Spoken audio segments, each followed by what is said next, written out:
Good evening friends, आप सबों का स्वागत है वंस अगेन। जैसा कि आप जानते हैं कि पिछले वीडियो में मैंने लोक सेवा और राज्य सेवा यानी अखिल भारतीय स्तर पर संघ लोक सेवा आयोग और राज्य लोक सेवा आयोग की प्रारंभिक वीडियो फर्स्ट वीडियो अपलोड किया हूँ, जिस पर मैंने शुरुआती कुछ अनुच्छेद और उससे संबंधित कुछ बैकग्राउंड की चर्चा की। इस वीडियो का अगला जो सीरीज है this video where you study about different अनुच्छेद और इसके अलावा जो अलग अलग प्रकार के जो ट्राइब्यूनल्स हैं जैसे कैट और सेट, उसके बारे में भी इस वीडियो में चर्चा होगा। Before starting this video once again I am telling you, please share this video to your friends and fellows and don't forget subscribe this channels. So let's start the video. And once again फिर से वही है, संघ एवं राज्य लोक सेवाएं, that is created by myself it's Ranjit. देखिए भाग 14 और 14 का ए अनुच्छेद 308 से 323 के बी तक संघ और राज्य लोक सेवाओं का चर्चा है। Last video we discuss about article 308, 309, 3010 and 3011 and this video is talking about 312 अनुच्छेद 312, जिसमें राज्यसभा को आरएस दैट मीन राज्यसभा को ये शक्ति दी गई है कि वो 2/3 बहुमत से, 2/3 बहुमत का सीधा अर्थ होता है प्रेजेंट एंड जो उपस्थित सदस्य हैं और जो टोटल सदस्य हैं उसके 2/3, अगर बहुमत के द्वारा इस मांग को उठाया जाए कि एक नया अखिल भारतीय का सृजन किया जाए तो ऐसा किया जा सकता है, बट इसके लिए संसद की मंजूरी जरूरी है। हाँ, संसद अगर उसमें अर्थात लोकसभा से नहीं बल्कि ये जब भी स्टार्ट होगा वो राज्यसभा से स्टार्ट होकर जाएगा और वो भी 2/3 बहुमत के बाद ही किसी नई अखिल भारतीय सेवा का सृजन किया जा सकता है।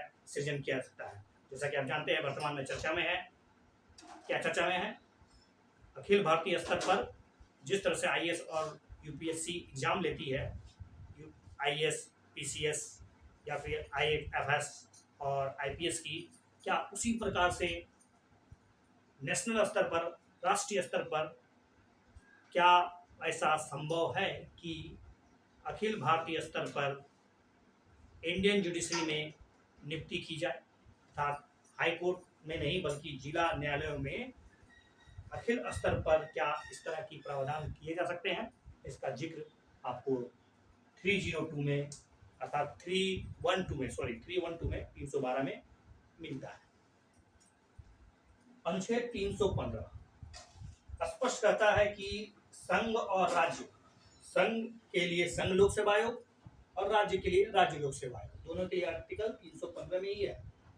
लोक सेवा आयोग का सृजन किया जाएगा, क्या होगा, 2 या 2 से अधिक राज्य अगर चाहें तो अपना संयुक्त लोक सेवा आयोग की स्थापना कर सकते हैं, ये भी प्रावधान है। अगर हम बात करें कि इसकी नियुक्ति अर्थात संघ लोक सेवा आयोग या राज्य लोक सेवा आयोग के सदस्यों की नियुक्ति, तो राज्य लोक सेवा आयोग की नियुक्ति तो राज्यपाल के द्वारा और संघ लोक सेवा आयोग की नियुक्ति राष्ट्रपति के द्वारा की जाता है। ठीक है, स्पष्ट है। इसमें नियुक्ति के बाद अगर हम बात करें इनके खर्चे की, इनके व्यय की, तो इनके सदस्यों का वेतन भत्ता जो होता है वो भारत के संचित निधि और रिस्पेक्टिव राज्य के संचित निधि से खर्च होता है, यानी व्यय होता है। कार्यकाल देखिए, जनरली इनका कार्यकाल जो होता है वो 6 वर्ष, अगर संघ लोक सेवा आयोग है तो वो 6 वर्ष या 65 वर्ष, जो दोनों में से पहले है। लेकिन राज्य लोक सेवा आयोग में ये 6 वर्ष तो होता ही है, लेकिन 62 वर्ष दोनों में से जो पहले हो ये माना जाता है। शर्तें क्या है, अर्थात कहा जाए तो कौन व्यक्ति इसके सदस्य बन सकते हैं, अर्थात संघ लोक सेवा आयोग या राज्य लोक सेवा आयोग के सदस्य कौन बन सकते हैं, जिसने 10 वर्ष तक लगातार या कहीं अलग अलग क्षेत्रों में भारतीय संघ या राज्य स्तर पर उन्होंने सरकारी जॉब किया हो, उनका प्रशासनिक अनुभव हो। पुनर्नियुक्ति की बात करें तो देखिए, संघ लोक सेवा आयोग के सदस्यों की पुनर्नियुक्ति नहीं होती है, केवल संघ लोक सेवा आयोग के अध्यक्ष की नियुक्ति, ठीक है, उनकी पुनर्नियुक्ति किसी भी दूसरे पद पर नहीं होती है रिटायरमेंट के बाद, या फिर आफ्टर रिटायरमेंट का है, या फिर रिटायरमेंट से पहले अगर उन्होंने सेवा शर्तें छोड़ दी और किसी और पद पर जाते हैं तो ऐसा संभव नहीं है। हाँ, अगर संघ लोक सेवा आयोग के जो सदस्य हैं वो राज्य लोक सेवा आयोग के अध्यक्ष जरूर बन सकते हैं, ऐसा प्रावधान है, ओके, लेकिन अध्यक्ष के लिए कोई विकल्प नहीं है। अब हम लोग बात करेंगे समथिंग डिफरेंट टॉपिक, बट इसी से जुड़ा हुआ है, सेंट्रल एडमिनिस्ट्रेटिव ट्राइब्यूनल कैट और सेट। वास्तव में प्रशासनिक अधिकरण क्या होते हैं?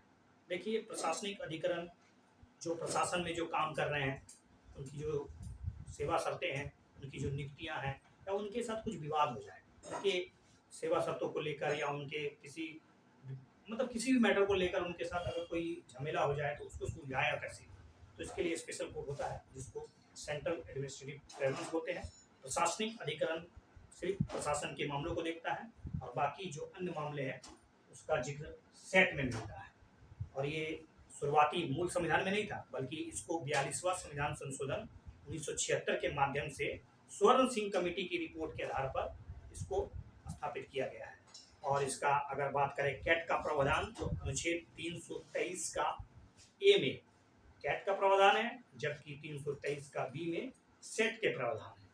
कैट प्रशासनिक अधिकरणों के लिए है, प्रशासन से जुड़े मामलों को देखने के लिए, उसका जल्दी से निपटारा करने के लिए, प्रशासनिक विभाग में बैठे लोगों को निष्पक्ष सुनवाई हो, जल्दी निर्णय मिले, इसके लिए कैट का स्थापना किया गया।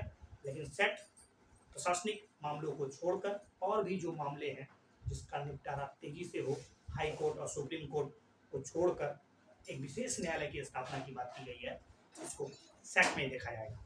इट में भी एनजीटी, ये नेशनल ग्रीन ट्रिब्यूनल जैसे जानते हैं, राष्ट्रीय हरित न्यायालय, या फिर टैक्स से संबंधित कोई मामला हो, इसके अलावा रेलवे से संबंधित कोई विचार हो, या फिर बिजनेस एक्टिविटीज को ध्यानपूर्वक अध्ययन करने के लिए भी अगर उसका सुलझाया हुआ मामला को सुलझाना हो तो इसके लिए सेट का प्रावधान किया गया है।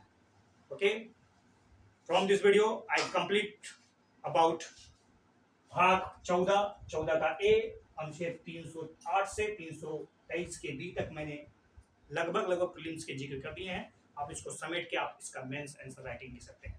वर्तमान समय में यूपीएससी में जो कमजोरियां हैं, या फिर कहें तो इसकी नियुक्ति के प्रावधान, या फिर इसके एग्जाम्स के लेने के जो तरीके हैं, या फिर प्रशासनिक विभाग में आने के बाद जो भ्रष्टाचार है, जो पॉलिटिकल एक्टिविटीज़ है, जो निष्पक्षता है, जो इथिक्स है, उसमें जो कमियां आ रही हैं वो किसी और वीडियो में बताया जाएगा। आखिर प्रशासनिक सुधार क्यों जरूरी है। Thanks for watching this video, but once again share these channels and subscribe my channels. Thank you.